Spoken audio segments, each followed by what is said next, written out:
Welcome everyone to the Pom and Fazz EPL show, week 2 in the books. We're learning a little bit about the teams, surprise from some, depression from others if you are a Man United fan. As always, though, a man who is riding the highs has cemented themselves as the best club in London. Fazz, how are you doing? Very good, very good. What an awesome week in the Premier League. You know, it's a long season, 38 game season. It's only been 2, but you do look at the table and you do start seeing some teams breaking away, some teams, falling away down the bottom.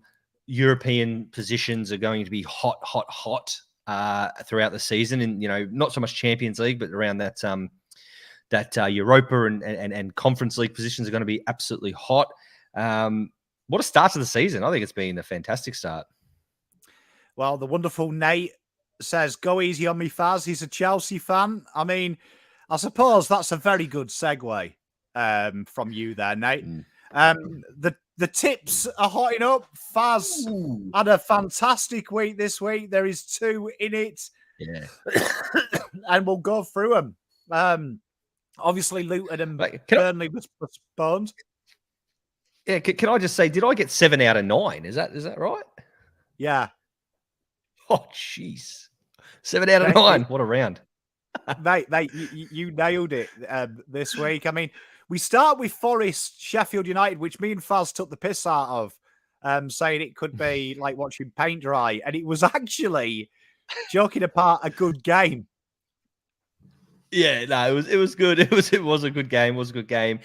Any time, it goes late into a fixture, into the match, it's always going to be a good game. I thought Forest were definitely the better team. I think that they're an interesting team to watch with their massive squad, as we know, but the big Kiwi coming off the bench. Scoring 89th minute. You love an 89th minute goal. And I just wanted to point out a player who we spoke about in our preview for the season, Aurier, coming from obviously Spurs. And we mentioned, is he going to have the grit? Is he going to have the determination, the fight to play for a team that's got to be struggling most of the season? And I think 2 matches in a row he's been man of the match with assists. So for Forest. So yeah, I think shout out to him. I think maybe he's proving us a little bit foolish in our early season predictions. Doesn't take much. I mean, it's Aurier this year. Last year it was Mitrovic. So there's usually one of these melts. He does it. I mean, I've got to say, Steve Cooper, in credit to him, the press in the UK are reporting that there's a few top 6 clubs looking at him. Interesting, isn't it? Because Cooper, he's been loyal. We talked about it last year. This time last year, he came out and said the chairman was buying players that he didn't really know anything about. He's done it the hard way. And to be fair, they keep winning, don't they, as well? They do. And Steve Cooper, the man who looks like he never sleeps, just getting the business done. I rated it. I rate him. I've said it a few times that I rate him, and you just hope he doesn't go the way of a Graham Potter, where he, if he's going to move to a club, it's got to be the right club. Graham Potter going to Chelsea was just suicide. So hopefully for him, I hope he stays at Forest. But if he does elect to move on, be it the right choice. Yeah, I mean, you can obviously not taking the piss out of Nate will come up to him, but I mean, he has been linked with the Chelsea job. Ironically, that was the Simon Jordan on Talk Sport did discuss that. Evidently, they are already questioning the Poch appointment, but we'll come on to that when we get to Chelsea. Brentford up next. Tell you what, Brentford just quietly looking very tasty early doors. Ivan Toney, who? Oh, mate. Absolutely. We spoke about them again in our preview. They are a good team to watch. They just I don't know, they just play the game in a way that's you know, you know when you flick on a Brentford game, similar to Brighton, you know when you flick on a Brentford game, you know it's going to be legit. Well, I spoke about just a couple of minutes ago about the European spots being hot. They get off to a good start, 4 points from 2 games. They keep going. They keep going. Who knows? They could be fighting for a conference spot as we get into the new year. I love it. I love the way they played. Fulham, a little bit disappointing. They have impressed me with the way that they've been playing, Fulham, but yeah, to cop a 3-0 at home against a team they would consider to be roughly where they are, it's a bit stiff, I think, for them. Well, they look very strong. And Chills, if you can find it, Rude Hullet, How to Watch Football is a really good starting point. Chills, but thank you very much for joining. We'll try and take you through. Ask questions. I agree with you, Fazz. Brentford, they give it a go. And we talked about this last year, about when you're in the Premier League for 3 or 4 years, it's about going up that ranks. And Brentford, they have just snuck in, haven't they? They saved themselves from relegation. Every year they're climbing, and now they look like an acclimatized football side, don't they? Absolutely. We spoke about it last season, all that about, you know, talking about teams like Palace, like Everton, like Wolves. Who do you want to be? Like, what do you want to be? And Brentford have told the competition, we want to be a top 10, top 7, fight for European places team. We don't want to be finishing 13th, 14th and just surviving every year like some of these so-called bigger clubs have been doing. I think they've been super impressive. And Terry's right here. Mitrovic, it's a big loss. It's a massive loss. No, it's not. We don't rate him fast. we certainly didn't last season. Oh dear. It'll be interesting. The windows slamming shut, and a few clubs need to replace it. And Nate makes a good point. Wissa and Mbeumo, in the absence of Ivan Toney, have looked fantastic, and it's going to be interesting because Ivan Toney is often linked with a move away. A great little rehearsal for 6 months to see if them two can lead the line. Watch this Ivan Toney space in January. I am very interested. I'll throw it out there straight away. Chelsea, Ivan Toney, January. Lock it in. Geez, they love spending money, Chelsea. I was actually going to suggest he's a West Ham player. Yeah, no, well, I would love that. But no, I think Chelsea will have their eyes on him. Him and Zuma, what a you could have hours of chant fun. Yeah, absolutely. And then we've got Anfield was rocking. Liverpool, albeit against Bournemouth, it has to be said, but Liverpool did look back to their fast-flowing best. Mo Salah leading the way. Luis Diaz showing why they fought out the money for him. He was pulling the strings. A very comprehensive win. And I thought he showed a bit of character because Semenyo scored very early for Bournemouth, and it had that like kind of moment. But Liverpool just totally outclassed him. Yeah, they did. And that goal was probably one of the worst defensive mistakes I think I've seen for a while. And it did, watching that game, it did have that feel. It did have that, oh, here we go, a Liverpool banana skin game. But to their credit, they played them off the park. They did what we expect Liverpool to do, what they have been in the Jurgen Klopp era, and they outran them. They did their thing, and do not talk to me about McAllister, mate. He's in Fazz's dynasty team, and mate, he did make me laugh. Mate, what? That name's just going to give me nightmares. And there is a big link at the moment with Mo Salah. He's going there. That could be very interesting because the Saudi money, it's getting late in the piece to replace players.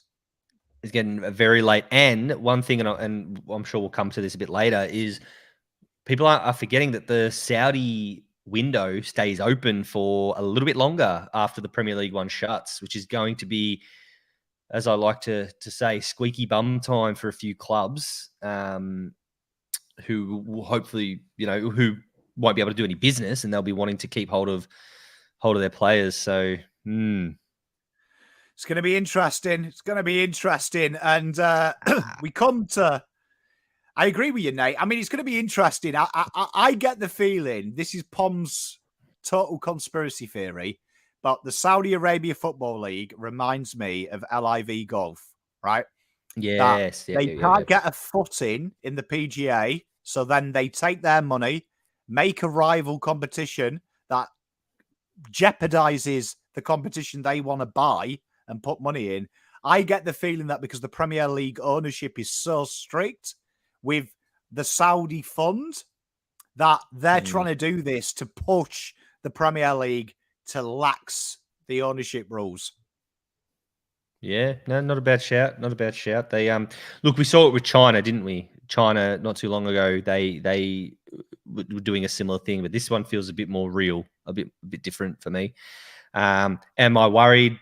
Mate, the Premier League is always going to be the Premier League. Any player with a shred of respect is going to want to play in the Premier League. It'll be interesting though. I'm more looking at those. Yeah, when they start to, like Ruben Neves leaving the Wolves, that's the big one. That's the one that kind of makes the hair stick on the back of my neck in fear. 26 years old, the captain of his club, Portugal international, an absolute star of the Premier League. That's the one that worries me. But they can have their Ronaldos. They can take their their older players. But yeah, that's the one. But anyway, we'll watch this space. Maybe in a couple of years' time, we'll do the Pommy and Fazz Saudi Arabian show. I don't know. When we get the big oil money, Fazz, the big oil money. Yeah. And talking about a team that doesn't need money, Brighton continue their impressive start to the year. Both me and Fazz were hot on them. I do believe we made a bold call, maybe fifth, maybe pushing for top four. Top of the league at the moment, scoring goals for fun. And Stop the count. That Pervis Espinan, where do they keep finding these players? And Brighton came out and said that they look at Peru, Colombia, all these areas that people don't look at. And again, they've built quite a team, and you can see a lot of these players are massive returns on investment. Huge. They gee whiz, I think I say it nearly every week, and they are the envy of the world with their transfer business. I cannot fault what they do. When maybe other clubs start to cotton on and maybe copy them a bit, will they be able to still maintain that? Who knows? That's wait and see. But I think for them, the sign of a great club and the sign of a well-functioning club is the fact that they lost Graham Potter, got their new manager, and he still, if anything, they improved. And again, a great club. They lose Casiedo, lose players every single window, but they still improve. It's a phenomenally run football club, and we'll get to Casiedo when we get to the West Ham and Chelsea game. But phenomenally run football club, and just I love to see it. And again, similar to the Brentford, they're showing your Palace, your Burnleys when they're up there, Everton. They're showing these teams, Bournemouth. We're not just going to sit around mid-table. We're going for it, and I love that. I absolutely love that about a club. De Zerbi must be the hottest prospect in football. You talked about Chelsea, Cooper. I can see De Zerbi He's the next coach that goes into that top 4. He plays the game in such a good way and absolutely got them humming. Mm. And Yeah, talking about humming, and they'll just replace him with another one. So yeah, they'll just find another deserving. And talking about coaches humming, Ange entertained my United boys. And to be honest, United will probably look at this game and say 2-0 was flattering. United looked totally lost. Spurs playing with vigour and panache. The South Melbourne 3-time NPL for coach does it again, 2-0. And Fazz, United in trouble, aren't they, early doors? Nah, yeah, maybe. I don't know. Not in trouble. I mean, good result last week. Spurs, we've spoken about them in our preview. They're going to be a real watch this space. Ange is a big story, obviously, in Australia. And you know, again, I hate the fact that people keep telling me I've got to like Tottenham now because of Ange. I hope they get relegated. I can't stand them. But credit where credit's due. He you know, the post Harry Kane era, he's started off well. I thought last week they were, you know, drawing 2-2 with Brentford. I thought, oh, here we go. But I'm willing to sit on the side of, I think United were just pretty poor on the day. That's the side I'm sitting on at the moment. But we'll see how the next few weeks change that. But hey, Spurs, they were impressive, but I think United were they're just flat. United lack something. I mean, it was good to see Martinez's own goal, though, because up to that point, he had done nothing. So it was nice to see him actually just let us know he was there. Cheers, Lissandra. And Nate's absolutely spot on here. Hate seeing the Spurs fans up and about, but you love seeing Ange do well, I guess. So, and the Spurs fans, like we said, they've taken to him quickly, and Terry's confident United will challenge. No, I agree. I had him finishing second. So yeah, I had him second as well. I mean, at the moment, 2 poor performances, got lucky with the draw, moment of class from Varane. United need to. Well, I mean, they've got Forest this week. I mean, we'll probably start worrying if I'm not doing this show next week with 3 points in the back pocket. But talking about United, we go to City. This was a very good game. Newcastle really showing. I thought this game showed us more how well Newcastle are going than how Donovan City are, because I thought Newcastle was super, super solid. I felt at times they were unlucky not to get the draw, and I thought a moment of quality, to be fair, Foden to Alvarez. The fact he's their second striker is a piss take anyway. Moment of quality. They lost to a moment of quality. Newcastle will hold their heads up high, though, because tell you what, Eddie Howe, to go to Etihad and just go down from a moment of class shows how far they've come in such a short time. Yeah, absolutely. Absolutely. Eddie Howe obviously knows Man City and the Etihad quite well. Similar to what I spoke about before, I think this says more about Newcastle than it does about Man City, in a positive way. They've shown that they can hold their own, and they're going to get some big results. And Champions League football this season, we've spoken about it. How is that going to impact their squad and you know, their fixtures? But they should be looking at top 3 again. That should be their aim. And I think the game on the weekend did nothing to just, you know, to change that opinion. I rate them highly. I just want to see what they're like when Champions League fixtures come in. That's all. And I think that's fair enough. I think that's one. Yeah. It's going to be a tough one, and I'm sure Josh Fazz would agree. It could have been any club other than Spurs, really. Any of the London clubs, you would have said no. Everton. Yeah. I could have liked it. Absolutely. If Leeds don't win, Owen's burning his house down. Oh dear. Tough going there. Pom's going to move to Saudi.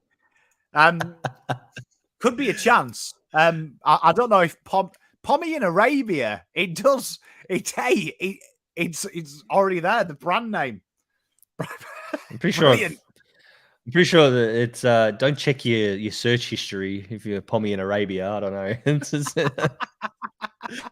But no, hey, look. To be honest, if there was a school in Saudi Arabia that was going to quadruple my wages, I reckon I'd get on a plane to go over there too, just quietly. So, yeah. Any sheiks out there watching? Me and Faz don't mind covering the Saudi Premier League for 6 figures a year. Mate, there's one thing we love more than football. It's money. So,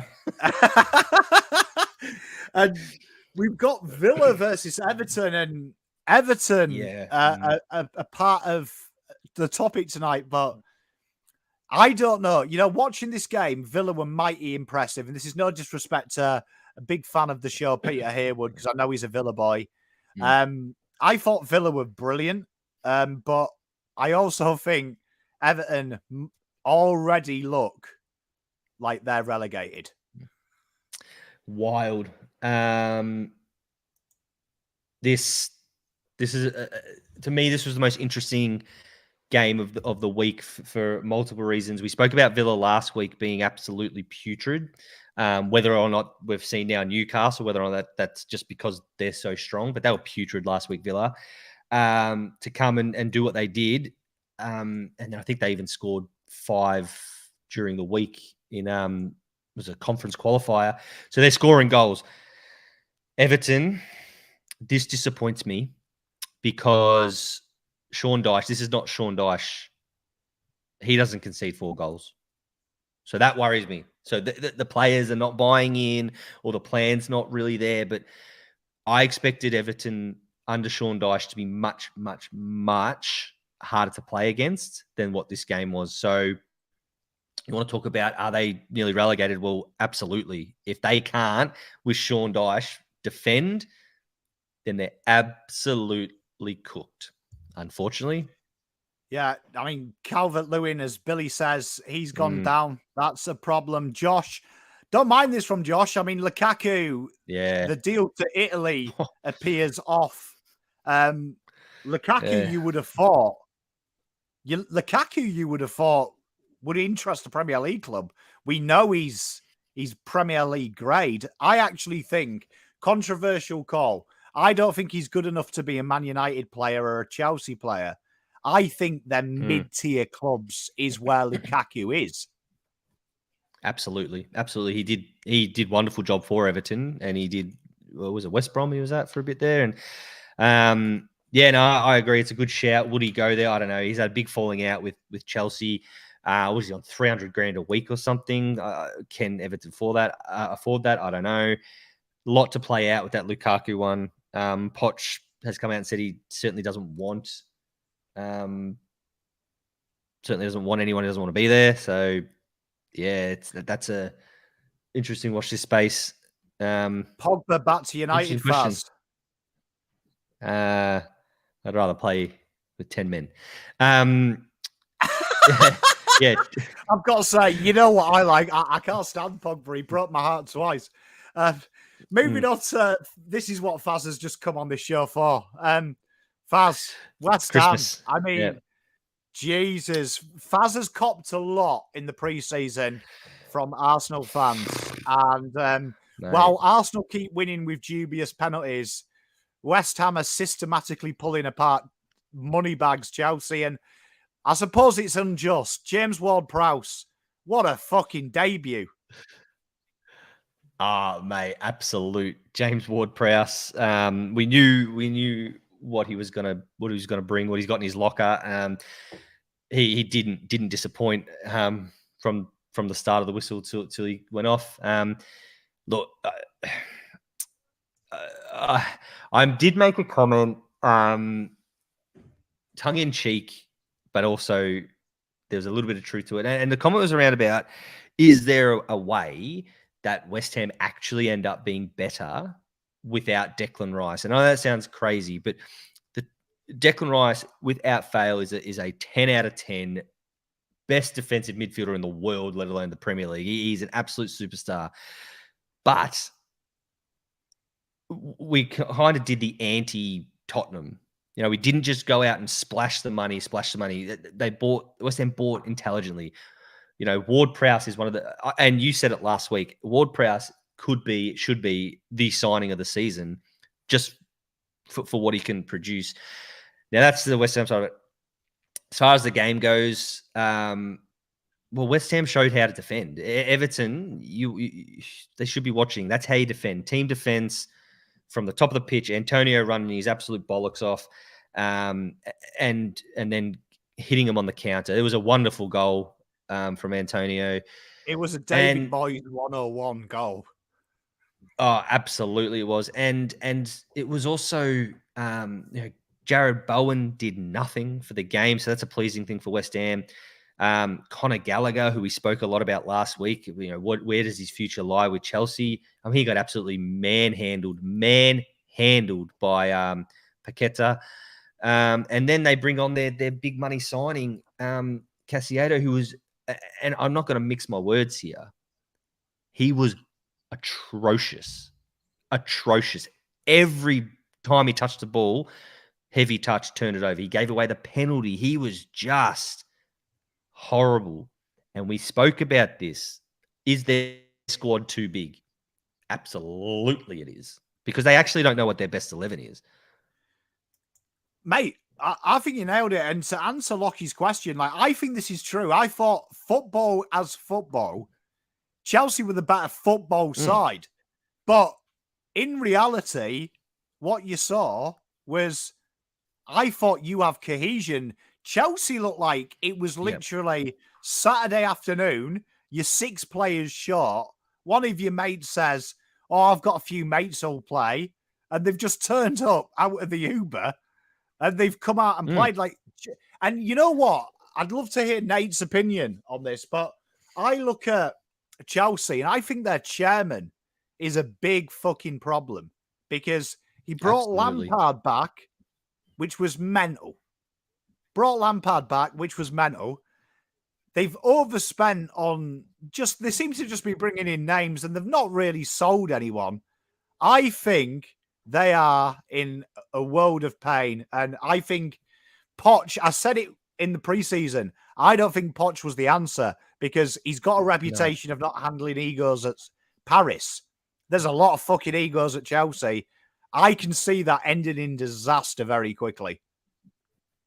Yeah, I agree on that. And that's why last week when we did our tips, I tipped a draw. I think I tipped a draw. And my reasoning was, I don't know Chelsea's best 11. They don't know their best 11. So there's no cohesion, no unity. They're going to change it again. And I will say this, credit where credit's due, that was the best I've seen Sterling play in a very long time. He was dangerous.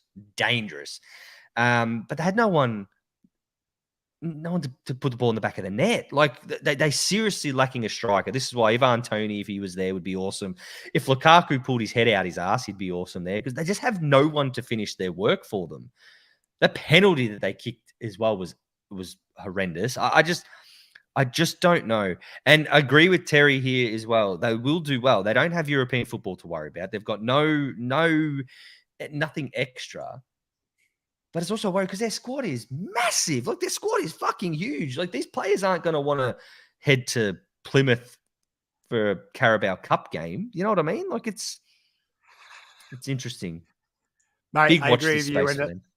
And good day to my eldest son, David, who's watching. Good day, David. On Ivan Toney, he has been linked with United as well. I wouldn't mind a bit of Ivan Toney. Proper footballer. He's a proper footballer. Likes a beer, likes a gamble. He's welcome. He's welcome around there. And we finish with 1-0 to the Arsenal is back. Martin Odegaard broke the deadlock. In a game here that just shows how many banana skins there is because this was probably the most even game of the weekend. Like, this could have gone either way. Yeah. And I just felt like if Palace, I watched this game and I said to my mate who's an Arsenal fan, if they had Zaha, they would have won that.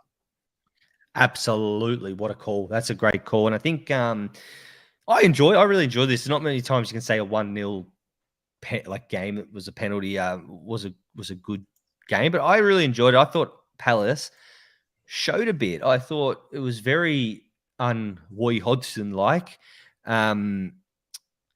because they actually went to, and Eze, I mean, how he didn't get a penalty, he absolutely skinned that number 41 bloke for Arsenal, absolutely skinned him, and I still don't know how he didn't get a penalty. So Arsenal fans, you need luck. You need luck to win the league. If they do win the league, they'll look at this game and say, geez, we stole 3 points there.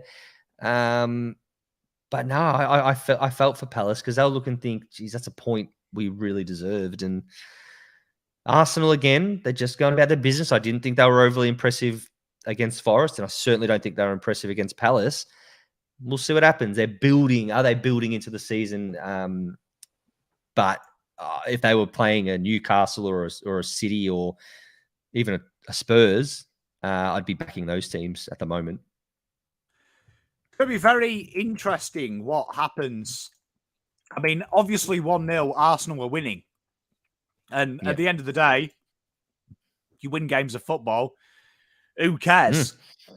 Do you know what I mean? It's simple maths, isn't it? Do you know what I mean? But I mean, I think Arsenal are building into it slowly. But that was the week that was. Some transfers to conclude, and in a world of bizarre transfers, Jeremy Doku comes in from France, highly rated. If you played FIFA, just about every man and his dog had this special card in January last year. Obviously, Pep's son did, and that's why he spent 55 million for him. But obviously, they needed a Mahrez replacement, which people keep telling me we needed a Mahrez replacement. And I'm like, haven't you got 85? He comes in last year, though, pretty decent return, albeit in a Farmers League. 29 games, 6 goals, 2 assists. A pacey winger that likes to cut inside to go with the other 8.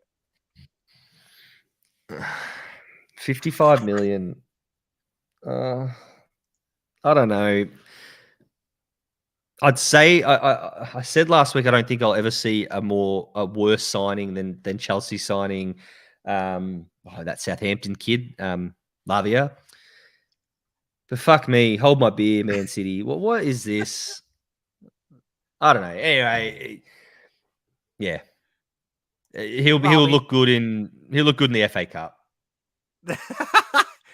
Well, I mean, they spent 55 million on a guy, and then Chelsea.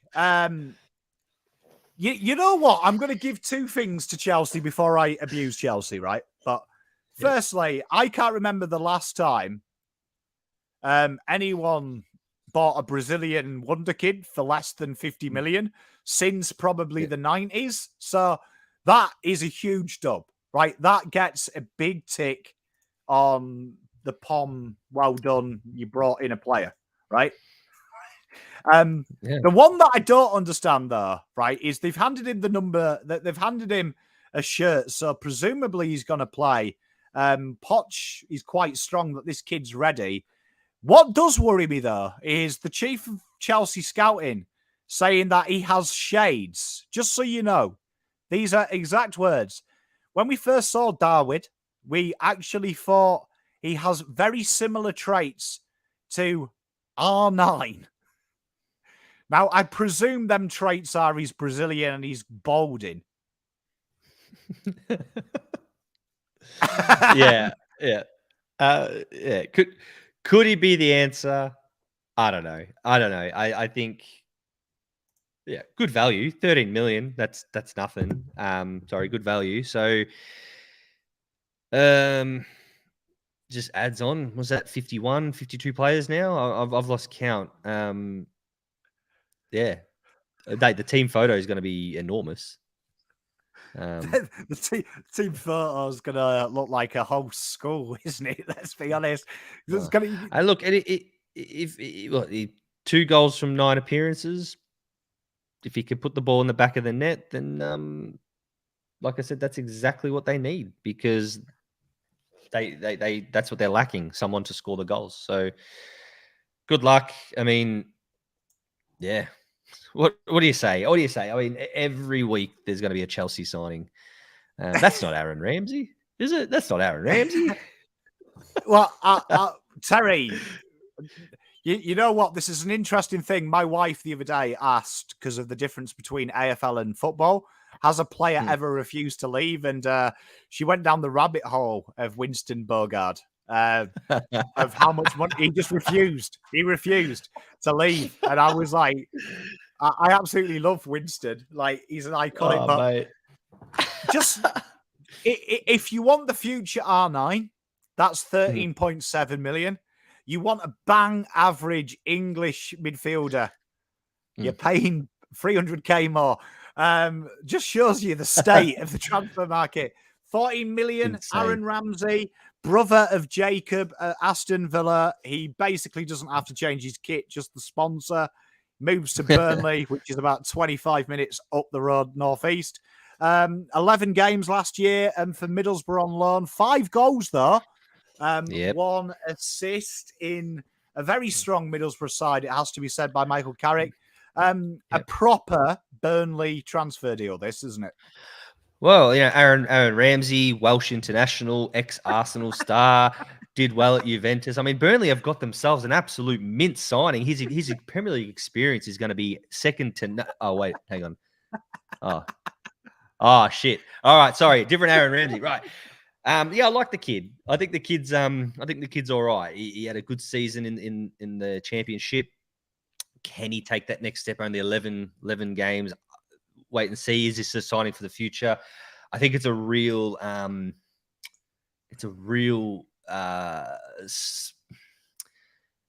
it's one of those safe signings. Do you know what I mean? You see a lot of these teams who just get promoted. They make a few signings just in case they are to go back down because they know what he can do in the championship. I do like it. Long may it continue. Like, they play some good football. So he'll get his opportunities, and 14 million again in today's market, it's nothing. But I'm sure they would have rather the other Ramsey. Well, I mean, probably, but I'm gonna go early. We've still got how long have we got left? A week and a bit. A week and a bit of the transfer window, and I'm calling it now. West Ham have won the transfer period. Like I would actually go as far as say this is unbiased, just because Fazz is my mate. I want no one saying Pom's doing it, but he's on Fazzy's side. But I am going to say right now, your outs versus your ins, you're going to be what? By the end of the transfer window, plus 70 million in the profit. And it continues again. Used to play for Arsenal, VfB Stuttgart, one of the more prudent defenses as well. 28 games last year, 2 goals, so set pieces. He's got big bonds. Not only only his aerial strength is rivaled with the amount of letters in this guy's name. Mavropanos joins 17 million. And Fazz, he's played in the Premier League. He's played in Europe. He gets the game. Safe signing. West Ham are killing it. Yeah, look, he's a David Moyes signing. Big, strong centre-back. David Moyes wants to play a back three. He's spoken about wanting to play a back three lots of times. You could see him plonked in the middle, Zuma one side, Guerre the other. He knows the league. He's very solid international. And 17 million, mate, taking the piss. They'll make that up in shirt sales when they charge, by the letter for the back of the shirt. Like that'll be shit up like that. But he I couldn't be happier. You think, Ward-Prowse, Alvarez, Mavropanos, and another bloke about to come up we're going to talk about. You couldn't be happy with West Ham. Losing Declan Rice and Scamacca, but our ins, it's just made us a more well-rounded team. And here's the one that's super exciting for us. Well, I mean, the reports are it's going to be confirmed tonight, but the 35 million fee is all agreed. and the terms are agreed. And Kudus comes across from Ajax. Do you know what I mean? He scored a hat trick just at the weekend as well. Yeah. Ajax confirmed he won't be considered for selection this weekend. Sounding like he's going to go 35 million, 3 million based evidently on if West Ham get into Europe. And he's been linked with some big moves. He's evidently turned down Chelsea, Arsenal, and Brighton have inquired about him because he prioritizes playing football. And tell you what, this kid can play football as well. I mean, he's played in Europe. He gets the game. And tell you what, if you lose Paqueta, let's just say for another 100 million, you could be taking the piss. Yeah. Oh, look, this is. Oh, I'll be happy when I see him holding the shirt and it's all signed, sealed, delivered, and they can't take him away from me. But this is a signing that's getting me up and about. He's. I watched his interview and he was talking about how he's ready for that next step. And again, look at the price, 35 million. I mean, we speak about some of the absolute dross that have been bought for double that.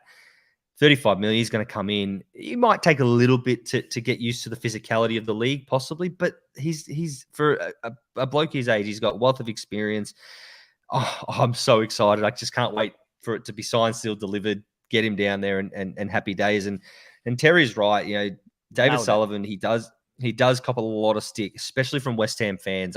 They just, you know, penny pinching all that. But we haven't really been a selling club. I mean, Declan Rice is probably the first big player we've sold probably since Scott Parker 10 years ago, you know, so longer, 12 years ago. So the investments that we put in, I mentioned before with the Brentfords and your Brightons, again, West Ham took that step saying we're sick of just being around that 10th, 11th, 12th. Oh, look, we had a 10th finish. That's awesome. No, let's be the best of the rest. And I think that's the targets for these clubs. Let's be the best of the rest. Move to the big 60,000 seat stadium. West Ham fans, traditional ones, don't love it. It's a beautiful stadium to look at. Double the capacity. Like, I don't think West Ham's owners should cop any stick at all whatsoever because they're just absolutely doing the business. They've backed their manager in. They won a European trophy. There it is, 42 minutes. That's late for me to mention that. We haven't had it yet, but here it is. No, yeah, won a European trophy. What more can you want? Any West Ham fans, what more do you want? So, absolutely. I'm ecstatic. You know, and more to come. You know what? I think I was more excited about West Ham than you in my preseason predictions. Yeah. I actually think no one's talked about this, but Alvarez and Kudus, they've played together a lot of games. Yes. Right? A lot of games. There's a big synergy with them as well. So that was a big thing. I was reading some articles when Ajax lost Alvarez. They were like, how are we going to get this to work? Who's coming in as the CDM? You know what? I actually think, big call, these guys gel. I think it could be top 10. I really do think it could be top 10. And I'll say this. I think this is the most exciting window I've seen your mob have since Tevez and Mascherano walked through Upton Park's doors. Like, this is, no one's talking about it, but I don't think, I would say, in my opinion, you've lost Rice, Skamaka, who was dog shit, let's be honest, Vlasic, who, honestly, he's got the turning, he makes Mark Pitternet look like Usain Bolt. And you've brought in Alvarez, Kudus, Ward-Prowse, Mavropanos, and money to probably buy a striker. Yeah. Fucking nailed the window. Absolutely. And we'll finish off talking about West Ham by just saying one thing. We know what we are. We know what we are. Champions of Europe. We know what we are. He's giving you a song as well. Josh doesn't rate Fabianski or Areola. They're all right. I like Areola. Yeah, Areola. Look, he was at PSG. He was at Real. I mean, you got to be decent if you're playing at those types of teams.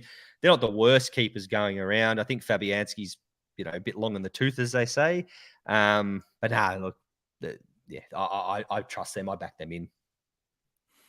And we finish with Leeds United. If you're still in chat, the Leeds fan, Owen, Leeds finally sell him. Obviously, Leeds trying to sell the other player who's refusing to play for him, but Tyler Adams comes in, the American international, 24 games last year, CDM, so no goals, no assists. He's kind of like Audi Kelvin Phillips, to be fair, but 23 million raises a bit of an eyebrow for me. Yeah, this one, this one doesn't make too much sense for me. I don't really think he's that good of a player, but yeah, I mean, they've obviously targeted him for a reason. 23 million, yeah, not too bad. If this is going to be their marquee signing, I don't know. I think he wasn't really a Leeds type player, if that makes sense. The way Leeds feel. The way the Leeds play. I don't think he's a real Leeds type player, but I do think he, I do think he might be able to suit Bournemouth a little bit better. You want to see him get those goals and assists tally up, but yeah, a bit of a watch this space, I think, for that. I'm not up and about it. I'm not disappointed about it. It's just a bit of a nothing transfer that we see could blossom, hopefully. It's a good result for Owens Leeds, though. 23 million when you're in the Championship. Oh, absolutely. I don't think Adams is the type of Championship player you want anyway. And the Notto one is the one that gets me. Josh talking about him. He's a great player, but I would say stay and fight for your club. You're a young kid. Do you know what I mean? Yeah. Like, get back in the Premier League. Big clubs will be coming at you, but I agree. It's a complete meh signing. Yeah. And big Terry go Sheffield Wednesday. Go the Owls. Get the business done. Now here we go. As they sing in Hillsborough, the sky's blue, the clouds are white. That means God's a Wednesdayite. I've been around Hillsborough. Fazz, yellow cards and added time. You fucking hate it. Talk to me. Mate, we knew it was coming. There were releases. They spoke about that refs are going to be a little bit more strict on yellow cards and adding extra time. But this is out of control. More yellow cards, believe it or not. I don't know if anyone can do their maths out there, but more yellow cards equals more red cards. Shock. We don't want that. No, we don't. We don't want that. I mean, I know I've got a dog in this fight because Aguerd got sent off on the weekend. The tackle he did whilst being on a yellow, he shouldn't have done it. It's silly, right? But what he got the yellow for in the first place just made no sense. It's soft. The Arsenal fella got sent off too. Now, Pom, I'm not going to steal it because you told me the stat. So please give everyone the stat that you told me off camera. Okay, so last year, 3.64 yellow cards per game at this stage of the season. And that was pretty much the same for all of the 20s. Just so you know, I've just been doing that while we've been researching the show. At the moment, we are at 5.34 yellow cards a game. So that is a massive jump, considering you actually see 0.1 usually flux between the years. We're now at 2.2 straight off the bat, and obviously the added time, you don't need to start for that because, like, honestly, I remember feeling physically sick when you saw 5 minutes. Like, now we're getting 15 minutes. Mate, this is brings a whole new definition to Fergie time, doesn't it? But again, we knew it was coming. We saw it in the World Cup. Yes, thanks. Yes, I did get a fair share of red cards back in my day. Yes, we knew it was coming because we saw it in the World Cup, in the Men's World Cup last season. The amount of extra time, and everyone, it just came out of nowhere. It was like, hey, how's there 12 minutes extra? What is going on here? Added time, and we knew it was going to happen, but it's not often I agree with some of these outspoken managers, but the reality is 38 game season, plus Europe, plus cups. Players are getting injured. I think we've seen more injuries in this first start of the season than we've ever seen before.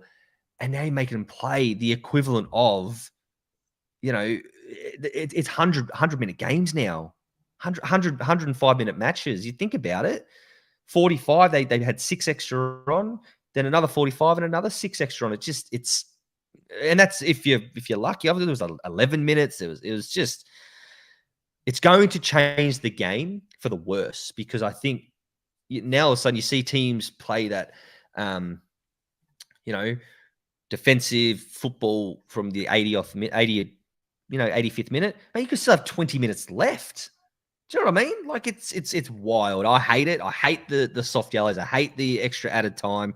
It's going to cause all sorts of issues. Fazz, I agree with you. I mean, Josh, he's a United fan. The United game, so many things missed, but also so many, like some of them yellow cards in the first half. Anthony got a yellow card for what is, I mean, I'm pretty sure me and Fazz both have a horrible disciplinary record playing football, but I mean, absolutely. If you're giving yellow cards for the tackle that Anthony did, fuck me. I would never have played a game. Yeah. I mean, I agree with you. And the added time, I'm with you, Fazz. Like, I don't see, no one's missed. I understand them saying all the time, celebrating, getting the ball back. But it's been this way for 20 years and not one person. I think, like you mentioned it as a joke, Fergie time. How many times did people complain when there was 4 minutes of stoppage time, right? People used to say that was too much, right? Yeah, that's the minimum. 20 minutes. There was a game at the Women's World Cup that was 19 minutes. Like, it's a fucking half of football. Like, it's go back ridiculous. to 3 minutes and everyone be happy.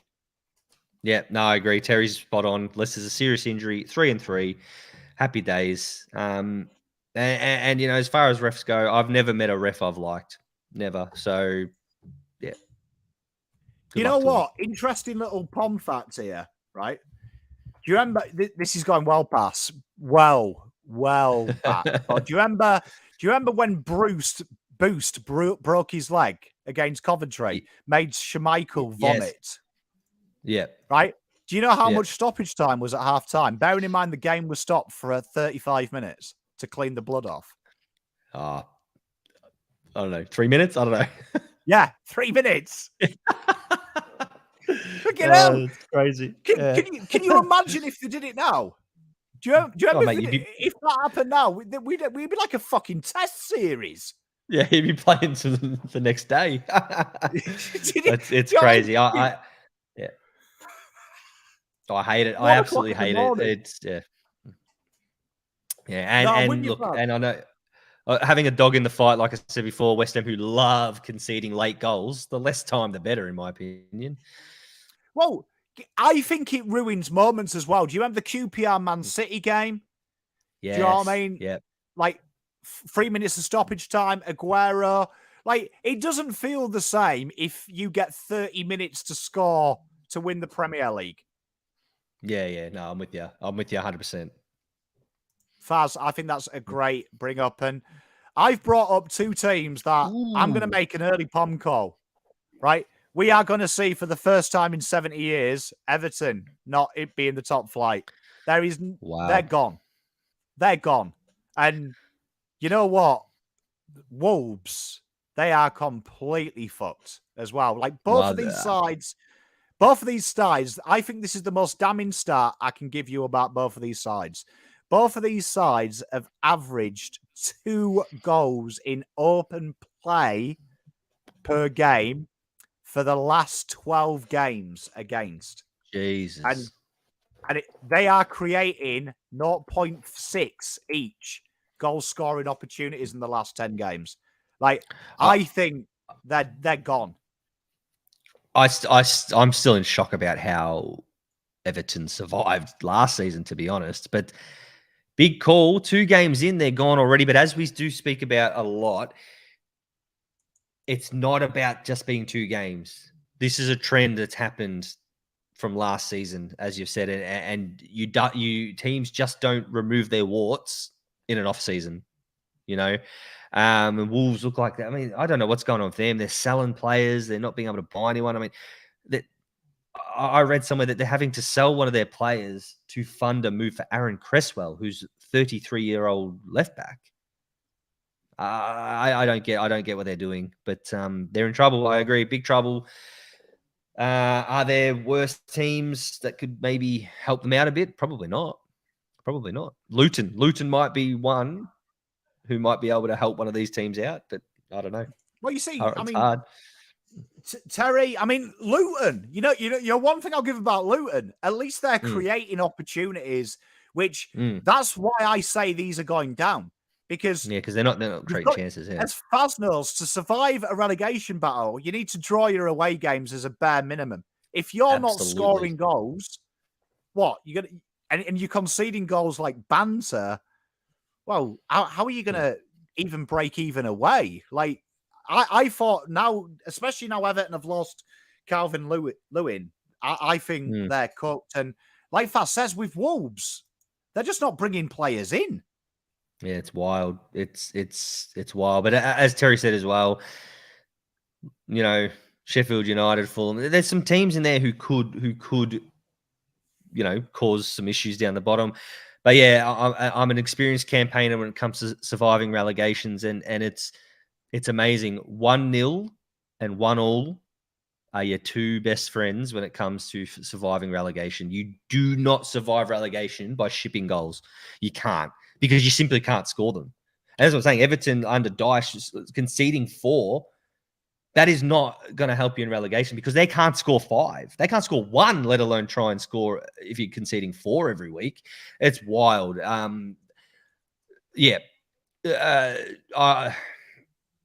Does Sam Allardyce get a call up for one of these teams? I don't know. Well, I mean, I thought Wolves were in trouble when they brought in O'Neill, to be honest. And I'll tell you for why. I thought Gary O'Neill did a wonderful job at Bournemouth, but that side's been together since like the dawn of time, right? Yeah. There's a bit of galvanization. Wolves literally over the last 6 years have just brought every Portuguese player you've never heard of. Right? Yeah. And Everton, I don't know what's gone on with Everton. Everton, to be honest, deserved it when they brought in Rafa Benitez because they were trying to be something they're not. And what do you know about Everton? Old school British manager, right? Joe Royle when I was a kid. Then they had Moyes. They have old school, hardcore English, British coaches who play a hard brand. And they are trying to be Real Madrid, but they've got a village cricket team's wages. Like, what is going on? We spoke about this last week.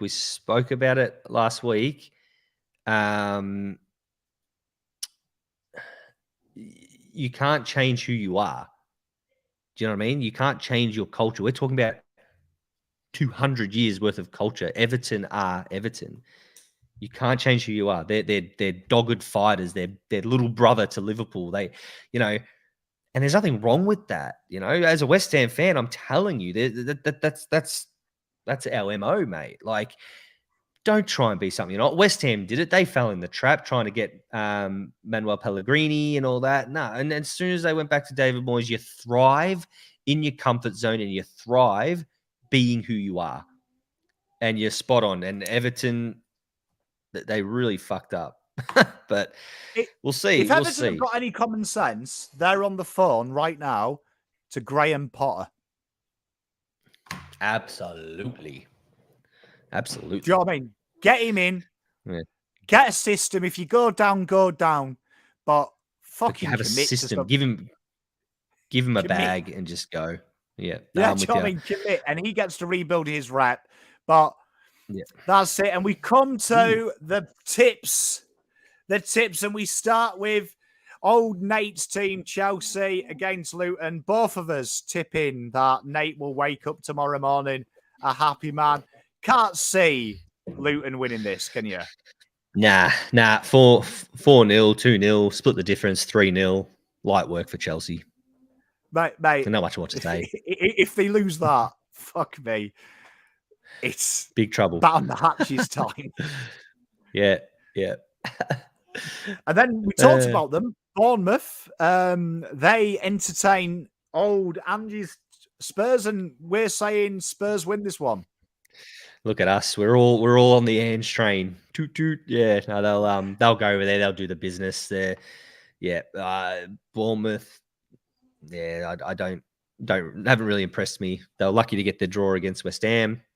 Yeah, I think they'll get done quite comfortably. And then, right, Fazz is the man that's got an agenda against Arsenal.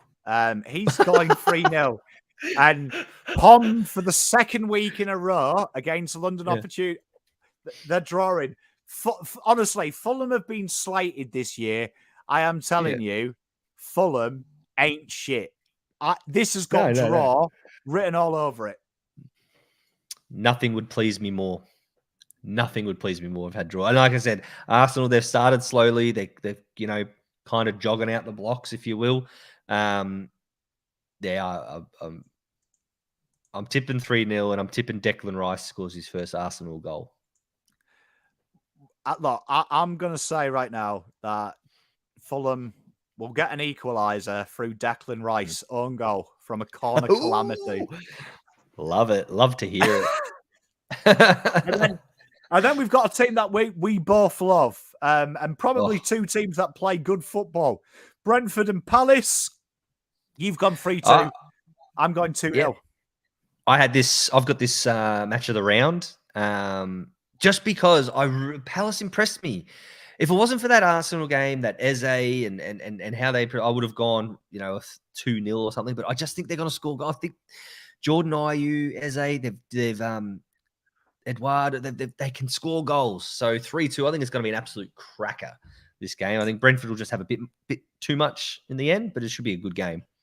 And I agree with Josh. Brentford, supreme. And Chachi, hey, mate, you're allowed to boo Ange if you're a gunner. Do you know what I mean? None of this. Club trumps nationality. Remember that. Club trumps nationality. I have to support Germans sometimes. Do you know what I mean? It's okay. It's okay. Absolutely. And then we go to a game where we've just panned both of them. If you could score negative, I would have tipped it. I am going 0-0. Fazz is going 1-0. This game here is if you happen to be awake, stick it on. It'll cure insomnia. Mate, after hearing your little statistic about not being able to create chances, 1-1's been a pretty generous, I think. I won't be getting up for this one. Neither will I.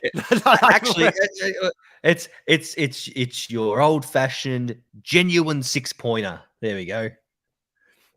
It's going to be interesting when they do the Optus game review in 5 minutes, because if they can get 5 minutes of highlights, fuck me, well done, Optus.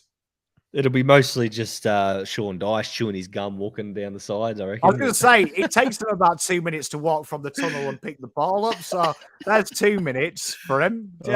We've spent too much time talking about it already. So, United entertain one of the few European champions in the league to go with West Ham. That's Forest. Faz going 2-0. I'm going 3-0.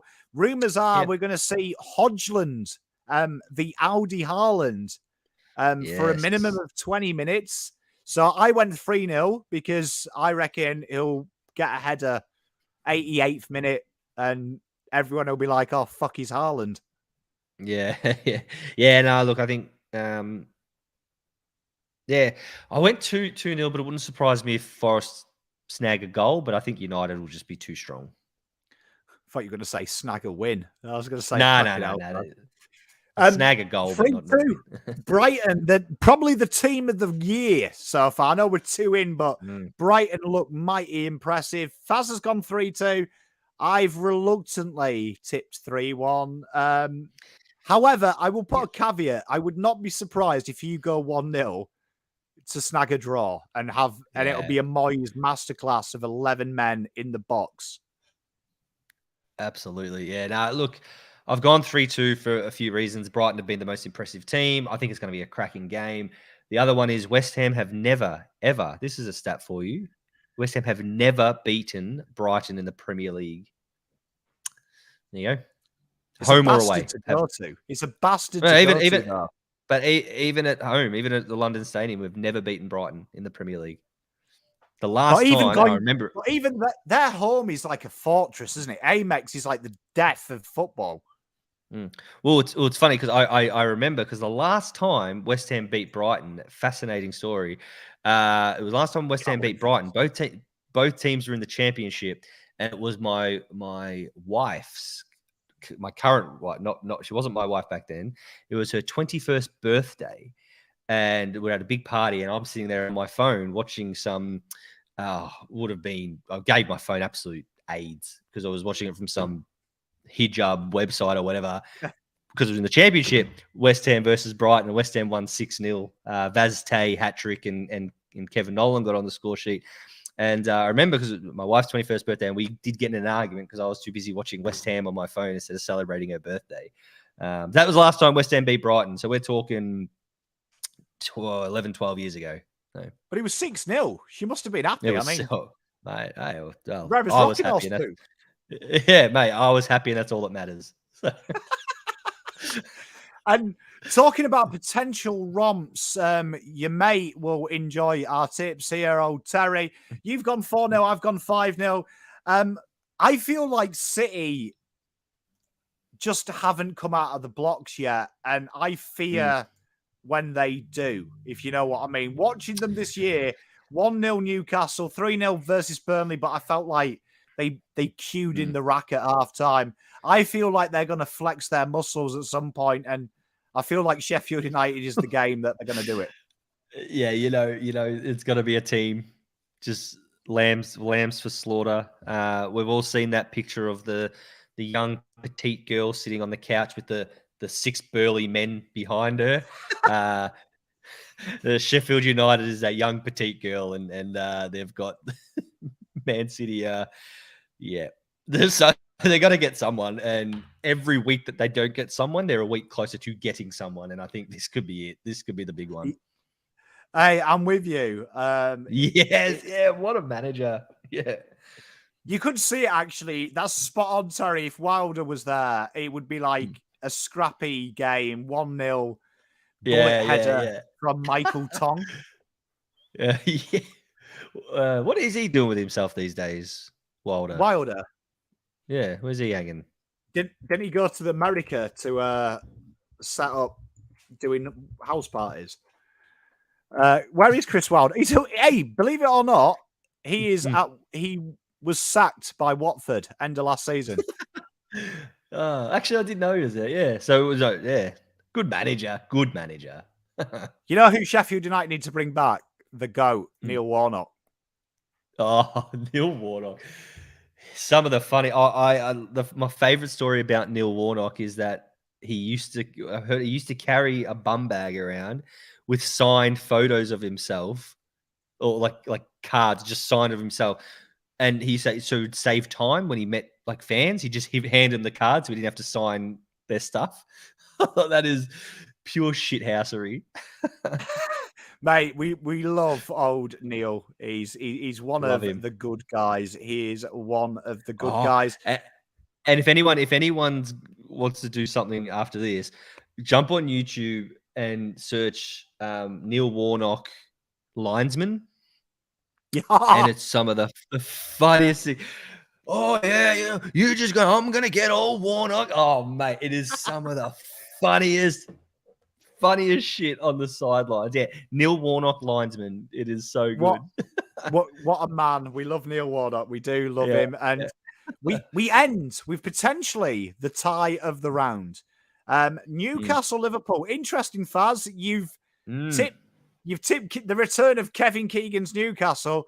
I went 2-2. I actually think both of these sides are going to give it a go, and I think it's going to be a stalemate because I actually think Newcastle, controversially, have overtaken Liverpool. Yes, I think it's going to be a cracking game again. There's some real good ones here. Newcastle have just impressed me. They've impressed me so much. I think I've given this tip more out of respect, just out of respect for them. You know, like when are people going to start putting respect in their name? And I think a lot of Liverpool, you know, the positivity about Liverpool is because it's Liverpool. You know, like we're judging them from what they were, not what they are. And I think it's about time we start looking at Newcastle, because I agree with you. Not just Liverpool, they've overtaken a lot of teams. They're one of the big boys.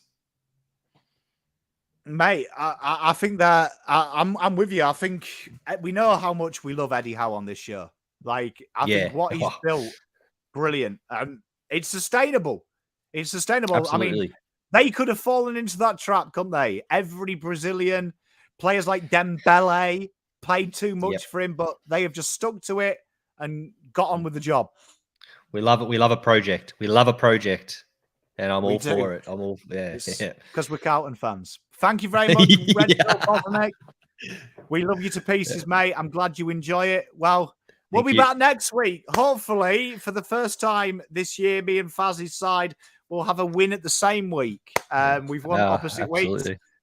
Or we hold each other's hands if we lose the same week. I'm hoping I don't lose to Forest, though. But stranger things have happened. Should be right. Thank you very much, everyone. You're the best. Thanks, guys. And we'll see you next week. Have a good one.